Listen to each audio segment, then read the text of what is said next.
এখানে একটুখানি ঝামেলা হয়েছিল।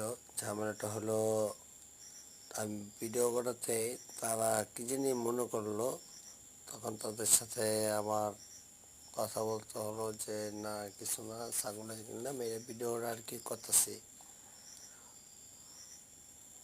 তো এখানে আলহামদুলিল্লাহ গাবতলী থেকে মনে করেন এখানে অনেক দাম কম।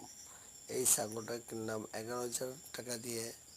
এই ছাগলটা কেনা হলো। পাশে আছে বাইকনা, আছে আমার একটা ছোট ভাই। তো টাকা গোনা হইতেছে, তো টাকা গুনে তাকে বুঝিয়ে দেব। পাশে আর কি তার আছে নেতা খাতারা, যে টাকা নিয়ে চলে আসছে, এই যে এখন গোনা হবে, টাকাটা দিয়ে দেব।